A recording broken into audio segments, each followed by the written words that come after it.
जैसे कि आप लोग देख पा रहे होंगे, मैं आज देख के हैरान हो गया। ये पेड़ देख पा रहे हो? अल्ट्रा वाइड पे शो कर दिया मैंने। ये वही पेड़ है जो कि आमले के ऊपर मैंने आज शायद में भी 1 साल हो गया होगा मैंने बनाया था। और आज देखो, जो इफ़ेक्ट था उस काफ़ी हद तक कम हो गया है। और पेड़ का असर तो देखो, घना बना सा हो गया है। ज़्यादा घना नहीं हुआ है, बट अपने आप रिपेयर हो गया है। इसलिए कहते हैं कि प्रकृति को गंदा करना ही बंद कर दो, ख़राब करना बंद कर दो, अपने आप ही वो अपने आप को रिपेयर कर लेगी। ये सिद्धांत है, ये नेचुरल लॉ है। अच्छा, एक बात और है इसमें, हम पहले से ही बताते आ रहे हैं कि भाई पेड़ों को मत वो परेशान करो। पंडित कहते हैं पेड़ों को पूजो, पूजने के चक्कर में सत्यानाश कर देते हैं। भैया, पेड़ों को पूजने का मतलब ये है कि पेड़ को केयर करो, ना कि उसको पेड़ में दिया लगा करके जला डालो। यहीं पे तो बात आ जाती पाखंडों की। लोगों की बुद्धि चलती नहीं है, तो मैं क्या करूँ। हमने किसी का ठेका नहीं लिया है बुद्धि चलने का या ना चलने का, बट मैं हमारा अधिकार है जागरूकता फैलाने का। तो उसके आधार पर मैं बता पा रहा हूँ कि भाई, ये जो पेड़ है ना, खाली यही पेड़ नहीं, और भी ऐसे पेड़ हैं जो दूसरी दूसरी जगह पे जो कि जल गए हैं इन पाखंडों के चक्कर में। हिपोक्रेसी जिसे कहते हैं इंग्लिश में। तो उस पाखंड के चक्कर में यहाँ पे दिया लगा दिया, तो उस पाखंड के चक्कर में पेड़ सत्यानाश हो गया था। मैंने पूरी एक वीडियो बनाई थी, जिसने भी देखी थी वो जानता है। जिसने नहीं देखी भाई, मैं उसका कुछ नहीं कर सकता। अब पता नहीं वो है का। अब दूसरा ये है कि इस पे ये धागा धागा के चक्कर में ये सफोकेट हो गया। इसके अंदर के जो सेल्स है वो पानी ले जा नहीं पा रहे पत्तों के पास। ज़मीन से पानी ले जा नहीं पा रहे, उनको दिक्कत हो रही है, क्योंकि यहाँ देखो ये इतना टाइट हो गया है, जिस वजह से सफोकेट हो रहा है। सफोकेट मतलब ये घुट रहा है, पेड़ को और सत्यानाश कर दिए। इसको भी हटना ज़रूरी है, ठीक है। फिर ये पेड़ और घना हो जाएगा। इसको रिपेयर होने दो, इसकी केयर करो, इसकी केयर ही पूजा है। और काफ़ी सारे लोग तांबे का पानी डालते हैं, जिस वजह से ये रिपेयर हो रहा है। इसे कहते पूजा। तांबे का पानी डाल के इसको रिपेयर करने देना, इसे कहते पूजा। ना कि पाखंडों की तरह दिया जला देना।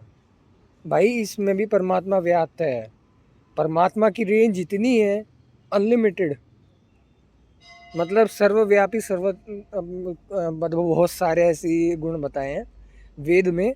तो इसमें भी है निराकार ब्रह्म चेतन सत्ता, जो कुछ भी कहते हैं इसमें भी है। सब जगह, हर एक हवा में भी, यहाँ तक कि हम सबके हाथ में भी परमात्मा व्याप्त है। बट हम किसको मान लेते हैं परमात्मा? दिखाता हूँ।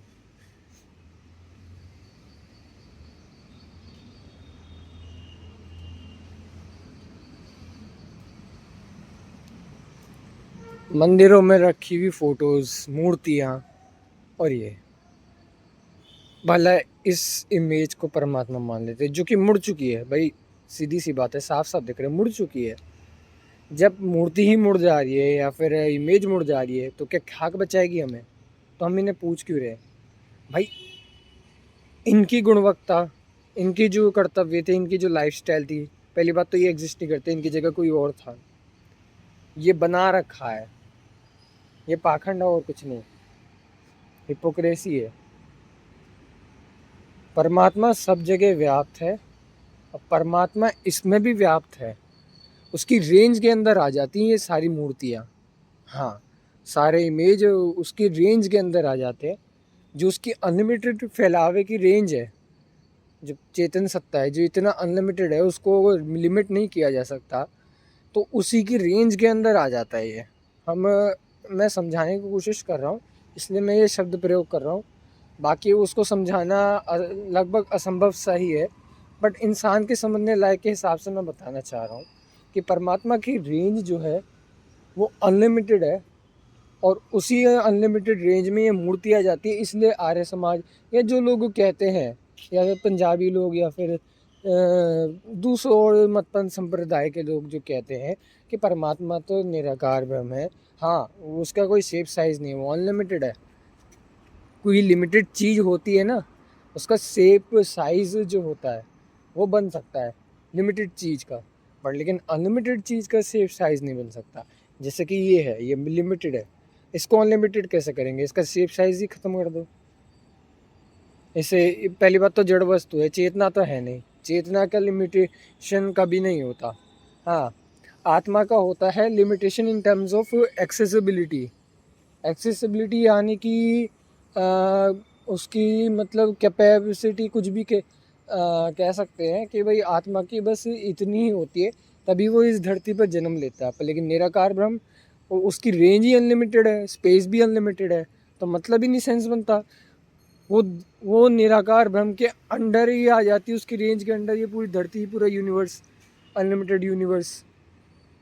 तो तुम कैसे कह सकते हो कि अवतार लेता है? जब वो मूर्ति ही मैंने अभी दिखाई थी, वो मूर्ति ही टूट गई, तो तुम कैसे कह सकते हो कि वो अवतार ले सकता है? और क्यों नहीं लेता अवतार इस चीज़ का? ये सब मोबाइल फ़ोन के थ्रू ब्रेन वॉश किया जा रहा है और कुछ नहीं। ऑलरेडी तुम्हारे आसपास है, तुम्हारे मन के थ्रू तुम उसे ऑब्जर्व कर सकते हो, बट फिर भी तुम लोग नहीं कर पाते हो। तो मैं क्या करूँ? अभी भी मौका है कि भाई स्वदेशी का काम करना बहुत ज़रूरी है, अपने भाईचारा बनाना बहुत ज़रूरी है, प्रकृति के नियम के आधार पर चलना ज़रूरी है। वही सेम चीज़ वेद में बताया है, और वेद में ही साइंस है, इसका प्रूफ ऑलरेडी हमने दे दिया है। हर एक चीज़ में साइंस है, चारों वेदों में साइंस है, ये बस डिकोड करने की वजह से ऐसा हुआ है। अगर यदि कोई डेवलपर है तो वो डेवलपर समझ सकता है कि भाई डिकोड किस चीज़ को कैसे करा जा सकता है, किसको किस चीज़ में कन्वर्ट किया जाता है, इस तरह से होता है। सेम वही चीज़ है, ग्रंथों को कोडिंग फॉर्म में कर दिया था, क्योंकि महाभारत हुई थी। महाभारत का कारण ये था कि वेदों को लोग ढंग से समझ नहीं पाए थे उस समय, इसलिए उसकी जो एडवांस टेक्नोलॉजी है उसका दुरुपयोग हो गया। ये हमारी रिसर्च में पता चला है, जो कि बहुत ज़्यादा गलत हो। इस वजह से आज भी देश गुलाम बना पड़ा है अंग्रेज़ों का।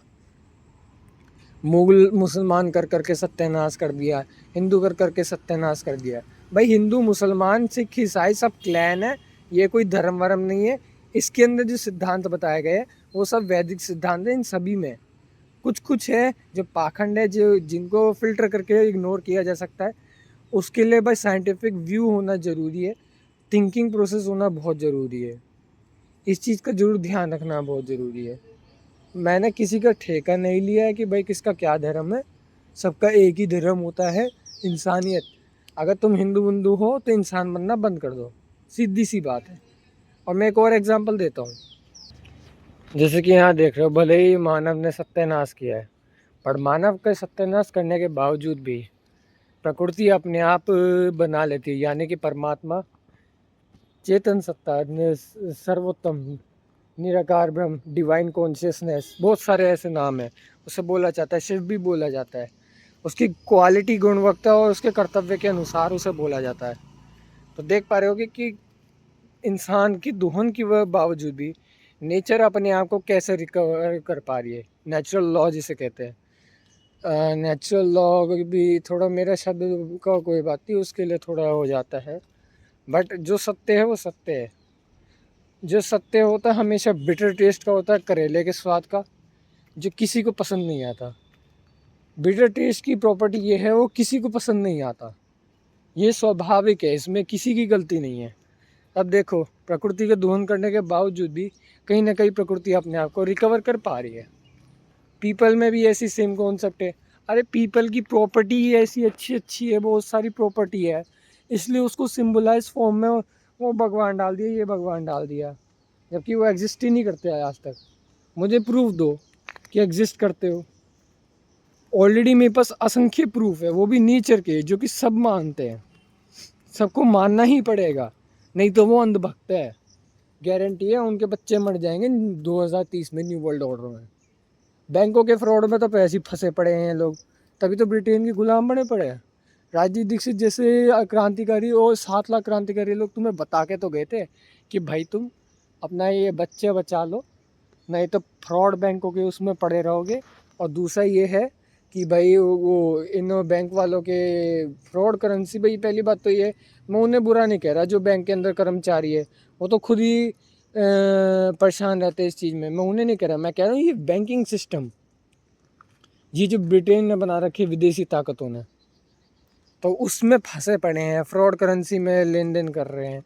अपनी व्यवस्था बनाना नहीं चाह रहे। ऑलरेडी व्यवस्था हमारे क्रांतिकारी लोग दे के गए थे, आज़ाद हिंद फौज करेंसी। ये सरकार में बैठे लोगों को कहना पड़ेगा, हमारी डिमांड है कि हमें आज़ाद हिंद फौज करेंसी चाहिए किसी भी हाल में। उनसे कहना पड़ेगा, लठ बजाने पड़ेंगे, तब जाके होगा। अब जैसे देखो ये कुत्ता है कुतिया मुझे नहीं पता, पर देखो इसका डिज़ाइन कितना बारीकी तरीके से कर रखा है।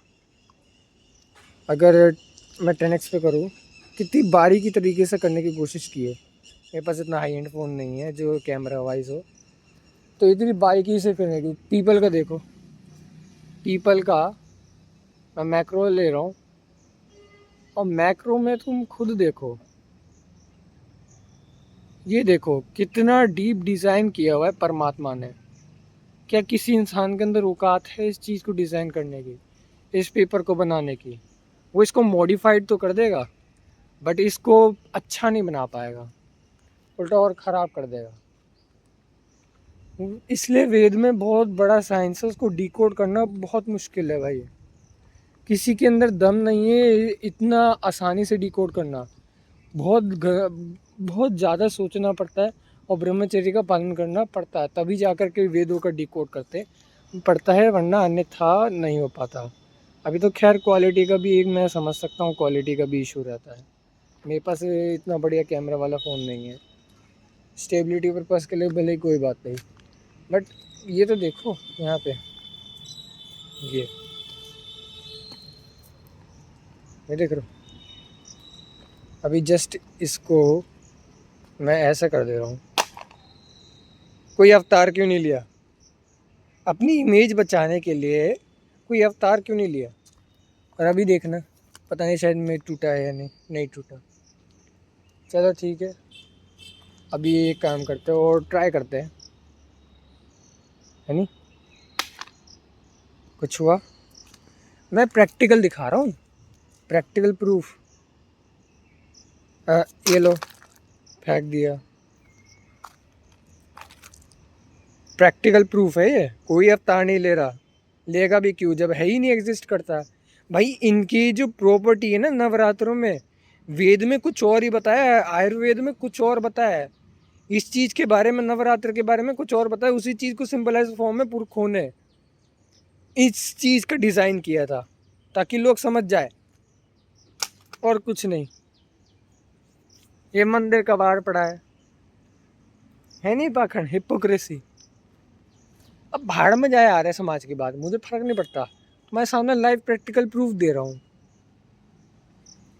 ये देखो, मतलब इमेज के धचिए उड़ गए हैं, कांच टूट गया है, बट कोई अवतार नहीं लिया भाई। जो चीज़ अपने आप को ही नहीं बचा सकती वो क्या खाक हमें बचाएगी? वहीं पे अगर तुम उसका देखो, एक मंदिर था जिसका नाम था जामा मस्जिद। जामा मस्जिद जैसे अभी तो मेरे को ध्यान में जामा मस्जिद मंदिर है, याद है। ऐसे न जाने कितने मंदिर हैं जो मुगलों ने उड़ा दिए और आज वहाँ पे मस्जिद बन गया, जामा मस्जिद। हाँ जामा मस्जिद, जामा मंदिर कह रहा था मैं, जामा मस्जिद। ये देखो, इसको जस्ट अपने आप को ही नहीं बचा पाया, तो क्या खाक हमें बचाएगा बैंकों के फ्रॉड लोन में? इसी वजह से हम ब्रिटेन के गुलाम बने रह गए, हमें इसके पीछे का साइंस नहीं समझ पाए। इसका फुल प्रूफ मैंने प्रैक्टिकल दे दिया है, समझदार को इतनी पूरी वीडियो देख कर ही समझ आ जाएगा, ना समझ कितनी वीडियो देख ले उसे कद्दे समझ नहीं आएगा। इसलिए भाई ये मैंने फेंका, कुछ नहीं हुआ। अभी तो खैर मैं यहाँ पे कैसे फेंकूँ, मैं तो खुद रिकॉर्ड कर रहा हूँ अपने हाथ से, तो मेरे को अपना फ़ोन भी बचा के रखना पड़ता है यार। मैं ऐसा थोड़ी कैसे कर लूँगा, मुझे फेंकने का तरीका भी नहीं पता कि भाई बिना कैसे करें। नहीं तो भाई कोई अगर कैमरामैन होता तो उसके सामने प्रैक्टिकल करता, मैं तो खुद ही वीडियो बना रहा हूँ। ये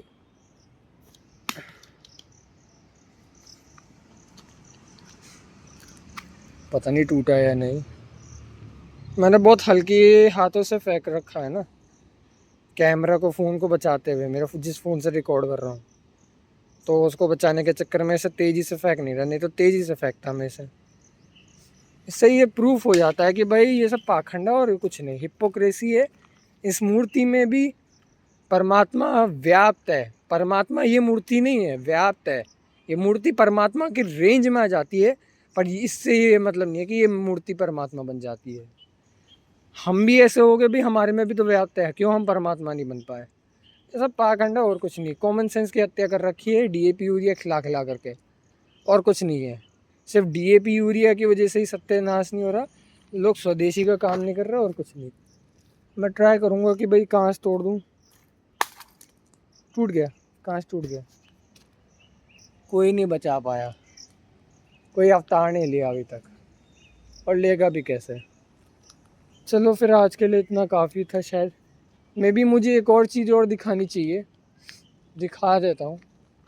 थोड़ा मैं एक प्लॉट में जा रहा हूँ, तो वहाँ से एक जानकारी आप लोगों को मिलेगी। तो जितना भी पाखंड है उन सबको मैंने एक्सपोज कर दिया है। अब जिसे अपने बच्चे बचाने हैं, ठीक है, तुम अपने बच्चे बचाओगे तो तुम्हारी थोड़ी बहुत मदद हमारी तरफ से भी हो जाएगी, क्योंकि हम सबका दुश्मन एक ही है। नहीं तो नहीं बचाना तो तुम्हारी मर्जी, बच्चे तुम्हारे चक्कर में हम अपने बच्चे को नहीं मारेंगे, सीधी सी बात है। अभी मैं पॉज कर रहा हूँ, तो वहाँ पहुँचने के बाद मैं सीधी बता दूँगा कहाँ मैं जा रहा हूँ। लगभग पहुँच ही गया है हूँ। ये गौर के पास वाला प्लॉट है, तो गौर के पास वाले प्लॉट को मैं कोशिश करूँगा कि भाई वहाँ पे पहुँच जाऊँ। अभी पॉज कर रहा हूँ। जैसे कि यहाँ देख सकते हो बहुत सारे बच्चे खेल रहे हैं, अच्छी बात है खेल रहे हैं, बट वो स्वदेशी गेम नहीं खेल रहे, जिस वजह से उनको कहीं ना कहीं नुकसान है, कहीं ना कहीं क्या बहुत गंदा वाला नुकसान है। वैसे स्टेबल वीडियो बन रही है, वो बहुत अच्छी बात है। 4K में भी एक बार बनाने की कोशिश करता, बट साइज़ का बड़ा हो जाता है वीडियो की साइज़ का। अभी मैं पहुंच रहा हूँ वहाँ पे जिस एरिया में पहुंचना था। जैसे प्रकृति, यहाँ पे प्रकृति का दोहन हुआ था एक बेवकूफ़ी वाली चीज़ के चक्कर में, बट यहाँ पे नेचर ने कैसे अपने आप को रिकवर कर लिया है। ये स्वभाव एक चीज़ है, इसी चीज़ को वेद में बताया गया है कोडेड फॉर्म में, और कुछ नहीं। यहाँ देख रहे हो ये पूरा नेचर ने कैसे अपने आप को रिकवर कर रखा है। परमात्मा ने वहाँ रिकवर कर रखा। परमात्मा हर एक चीज़ जानता है भाई, हम परमात्मा को कभी समझ नहीं सकते, क्योंकि परमात्मा इतना कॉम्प्लिकेटेड है जिसे समझने में हमारे ऋषि मुनियों ने पता नहीं कितने जन्म लगा दिए, फिर जाके हमें ग्रंथों में दिया है। और क्या, हमारे मतलब जितने भी ऋषि मुनि थे उन्होंने इस चीज़ को ऑब्जर्व करके रिसर्च करके दिया है। वो बड़े ऋषि महर्षि लोग थे, मतलब बिगेस्ट रिसर्चर या फिर सुप्रीम रिसर्चर कह सकते हैं हम। तो सुप्रीम रिसर्चर्स जो थे एंशिएंट, उन्होंने इस चीज़ के ऊपर रिसर्च की थी, उसके बाद बताया कि भाई चेतन सत्ता कैसे है। उन्होंने जिस तरह से रिसर्च की वो बिल्कुल नेचुरल तरीके से रिसर्च करी, किसी भी प्रकृति के दोहन करे बिना। उन्होंने जो नेचर ने या परमात्मा ने दिया है उन्हें शरीर, उसी को इस्तेमाल करके उन्होंने किया है। बहुत लंबी वीडियो बन रही है, बट ये तो परमात्मा के सामने कुछ भी नहीं है ये वीडियो। परमात्मा के पास अनलिमिटेड नॉलेज है, यानी कि ज्ञान। नॉलेज और ज्ञान दोनों लगभग सिमिलर है।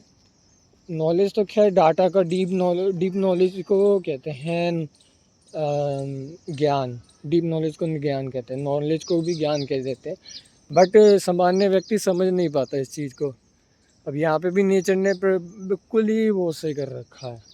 यहाँ गायें अपना गोबर कर देती है और अपने आप बैक्टीरिया पैदा हो जाते हैं। वो बैक्टीरिया गुड बैक्टीरिया होते हैं नेचर के हिसाब के, हमारे लिए वो बैड बैक्टीरिया है, और नेचर के लिए उस समय गुड बैक्टीरिया होते आते हैं, कन्वर्ट नहीं होते। मैं बताता हूँ, यहाँ पे बैक्टीरिया ना तो बैड होता है ना गुड होता है। हमारे उसका जो स्वभाव बनाया है नेचर ने, परमात्मा ने, वो स्वभाव वो वाले बैक्टीरिया पैदा होते हैं जो यहाँ पे डिकम्पोजिशन का काम करते हैं। वही सेम डिकम्पोजिशन हमारे शरीर में भी हो जाता है अगर यदि हम वो बैक्टीरिया अपने शरीर में डाल देते, इसलिए हम बीमार पड़ जाते हैं। वो बात अलग है, डीएपी यूरिया भी खा करके सत्यानाश कर लेते हैं, बट सिंपल सा एक सिद्धांत बता रहा हूँ जो कि हम सभी ने ऑब्जर्व नहीं किया, मैंने ऑब्जर्व किया, मैंने अपनी रिसर्च करी, उसके आधार पर बता रहा हूँ, वो भी लाइव प्रूफ। जो देख पा रहा हो वो देख पा रहा होगा, नहीं देख पा रहा होगा तो मैंने ठिकाना लिया है। मैं पहुँच गया हूँ, ये सरदार जी वाले दूध वाले के पास है। यहाँ तो पूरा घना हो गया है, घुसना मुश्किल हो जाएगा, पर मैं बाहर से दिखा देता हूँ। ये देखो, यहाँ पे गोबर गौमूत्र पूरा भरा भरा सा रहता है, बट जो नेचर ने मतलब यहाँ के जो बैक्टीरिया है, डिकम्पोजिंग बैक्टीरिया, वो देखो। एक शायद अरे चिड़िया चली गई, कोई बात नहीं। लेकिन जो बैक्टीरिया है यहाँ पे, वो बैक्टीरिया हमारे शरीर में अगर चले गए तो वो हमारे शरीर को खोखला करने देंगे। उसी को ना साइंटिस्ट पता है क्या कहते हैं आज के समय में, मॉडर्न साइंटिस्ट उसे बैड बैक्टीरिया कह देते हैं। जबकि बैक्टीरिया ना तो गुड होता है ना बैड होता है, उसका नेचर अलग होता है। वो नेचर के अनुसार अपना कर्तव्य का पालन करता रहता है। उसको जिस तरह से डिज़ाइन किया है उस तरह से वो करता है। आज मैं इसलिए वीडियो बना रहा हूँ ताकि जितनी भी मैंने रिसर्च करी है, जितना भी मैंने थॉट प्रोसेस इस्तेमाल किया है, जितना भी मैंने अपना लाइव ये सामने एग्जाम्पल देखा है, उसी एग्जाम्पल को मैं यहाँ दिखा रहा हूँ। वहाँ कहाँ है का तबेला है, देख पा रहे होंगे नहीं पता नहीं यार, DSLR होता तो बात भी थी, बट कोई बात नहीं। नेचर ने इस तरह से डिज़ाइन किया, देखो गोबर गौमूत्र है, ठीक है, मच्छर भी पैदा हो रहे हैं, बट ये मच्छर वहीं पे मर जाते हैं। तो इस तरह से डिज़ाइन है ये, देखो इतनी खूबसूरती परमात्मा ने बना रखी है। हम कहते हैं कि परमात्मा मूर्ति में है, मूर्ति को पूजते रहते हैं। भाई इस नेचर को पूज दो, इस नेचर को बना दो, नेचर को सही डिज़ाइन कर दो। नहीं तो अंबानी अडानी ज़मीन लेकर के तुम्हारे को साला गुलाम बना देगा, और भयंकर वाला 2030 तक, ये गारंटी है कि बनाएगा तुम्हें। वो भी इल्यूमिनाटी तुम्हारी ऐसी तैसी करेगा, और कुछ ना है जी, है डिज़ाइन। अरे हाँ, एक और चीज़, ये पौधे के बारे में बता दूँ। ये वाला पौधा, ये अति बला है, इसका जो पत्ता है ना बहुत सॉफ्ट है। इसका फल मुझे शायद में भी दिखाने में, ये रहा इसका फल। तो इसमें से बीज निकलते हैं, उसका पाउडर बनता है, सूखने के बाद ऐसा हो जाता है। देखता हूँ मे भी किस तरह से ब्राइटनेस बढ़ा देता हूँ। तो ब्राइटनेस बढ़ाने के बाद यहाँ देख पा रहे होंगे, इस पर मैं फोकस कर रहा हूँ। तो ये है वो, इसका फल सूखने के बाद ऐसा हो जाता है। बाकी तो ऑलरेडी सबको पता है। तो खुजली हो रही है। तो नेचर ने इस तरह से डिज़ाइन कर रखा है सभी को। आज मैंने लाइव प्रूफ दे दिया कि परमात्मा निराकार है, सर्वव्यापी है, सर्वोत्तम है, सबसे ज़्यादा ज्ञानी भी है, और सबसे ज़्यादा उसमें ताकत है किसी भी चीज़ को करने की। पर वो बहुत सोच समझ के करता है, मतलब जो कुछ भी करता है वो करता है, और उसके पास टाइम नहीं है तुम्हारे लिए कोई भी अवतार लेने के लिए, है ही नहीं, और लेता भी नहीं है भाई। पहली बात तो ले ही नहीं सकता, वो अनलिमिटेड ही है, लिमिटेड थोड़ी ना है, जड़ वस्तु थोड़ी है ना है, वो तो चेतन सत्ता है, और एक ही है परमात्मा। लोगों ने अपने डर से अलग अलग परमात्मा बना लिए, इसलिए आज ब्रिटेन के गुलाम हैं। आज ब्रिटेन के तलवे चाट रहे हैं अंग्रेज़ों के, और काले अंग्रेज़ों के थ्रू चाट रहे 5 किलो राशन में, स्मार्ट मीटर में, बैंकों के लोन में जो कि फ्रॉड लोन है, डिजिटल करेंसी में, सेंट्रल बैंक डिजिटल करेंसी, और साथ के साथ और एक और चीज़ वो है बैंक नोट कि वो के में लेन देन करना। रुपये में तो लेन देन करा नहीं जा रहा, गोल्ड स्टैंडर्ड, मानक स्टैंडर्ड, नेचुरल लॉ को भी समझा तो जा रहा नहीं है। तो क्या तुम लोगों को के लिए कोई कुछ करेगा? अपने बच्चे बचाने के लिए तुम दूसरे के बच्चे को अगर बचा लोगे, उसको उसके माँ बाप को कह करके कि भाई इसको किस तरह से बचाना है, उसको ट्रेनिंग दे करके, हर एक चीज़ करके जो बताया जाता है मोर्चे के में। ये मोर्चे, हम देखो मोर्चा का कोई धर्म नहीं है सिवाय एक चीज़ के, ह्यूमैनिटी के, ठीक है, इंसानियत के अलावा कुछ नहीं है। अभी इन लोगों ने, प्लेन की आवाज़ आ रही होगी, हम प्लेन जैसी दिखेगा, मैं जूम करने की कोशिश करूँगा, देख पा रहे होगे प्लेन क्रैश वाला सिस्टम था।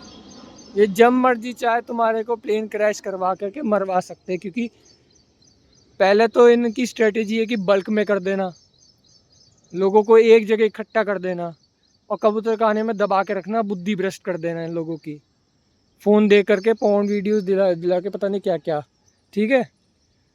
और दारू पिला करके, सिगरेट पिला करके, जबकि उसकी जगह देसी हुक्का और आशा वरिष्ठ चल जाएगा और सुखी जीवन ब्रह्मचर्य ये सब चलता है। भाई नेचर को तुमने ऐसी तैसी मार दी है ना, बट जो तुम गेम खेलते हो, हर एक मुद्दे पे बात कर रहा हूँ मैं। ये गेमिंग इंडस्ट्रीज भी बहुत ख़तरनाक है मेरे भाइयों। वो भले ही टीम कर रहे हैं, वो बात अलग है, बट यहाँ पे खुद देखो, ये सबको अब जब मर्जी चाहे किसी भी बिल्डिंग में किसी को भी उड़ाना हो तो उड़ा सकते हैं। मल्टी डैमेज, एक तीर से कई लाखों निशाने भी हो जाएंगे। और एक तीर क्या है, एयरप्लेन, एयरप्लेन भी तो तीर का डिज़ाइन किया हुआ है इन्होंने, ताकि किस तरह से उड़ाना है और एग्जैक्ट कैसे उड़ाना है वो सारी चीज़ें पता है उन्हें, तो इस तरह से डिज़ाइन किया हुआ है। और मैक्रो शॉट से मैं थोड़ा कोशिश करूँ कि भाई मैक्रो शॉट से इस पत्ते को ले सकूँ, पत्ते को देख लो, इसमें साइंस नहीं है तो और क्या है। मतलब इतना गंदा वाला डिज़ाइन किया हुआ है, लोग समझते नहीं है, तो मरना तो तय है। चलो ठीक है, आज के लिए इतना काफ़ी, नहीं तो मेरे पास अनलिमिटेड प्रूफ है, इतने सारे प्रूफ है कि भाई नेचर ने इतना अच्छा डिज़ाइन किया हुआ, परमात्मा ने, जो कि निराकार है, चेतन सत्ता है।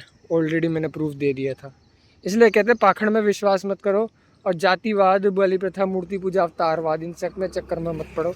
तुम्हारा परिवार प्रायोरिटी है, तुम्हारे बच्चे प्रायोरिटी है, और उस बच्चे को बचाने के लिए तुम्हें ये पाखंड क्लैन छोड़ना पड़े, उससे फ़र्क नहीं पड़ता। तुम्हारा बच्चा बचना चाहिए, बच्चा नशेड़ी नहीं होना चाहिए और वो सब चीज़ें नहीं होनी चाहिए। इस चीज़ को ध्यान में रखते हुए भाई सीधी सी बात बता रहा हूँ, अभी भी मौका है, अपनी ज़िंदगी बच्चे को बचाओ, मंदिर में बैठा के उसे वेद पढ़ाओ, उसे देसी गाय को ज़रूरी है बचाना है। नहीं बचाओगे तो वेदों में से तो बस ऐसी तैसी हो जाएगी ना। बस यही बात है, महाभारत के बाद अब जो हालत हुई है वो इतनी गंदी हुई है। कलयुग वगैरह ये सब पाखंड है और कुछ नहीं। तुम्हारा बच्चा मर जाए यही ठीक है क्या तुम्हारे लिए? कलयुग के नाम के चक्कर में तुम नपुंसक को लिए क्या? मुझे बताओ तुम। अगली पार्ट 2 वीडियो में मैं ये बात करूँगा कलयुग वाले सिस्टम वाला।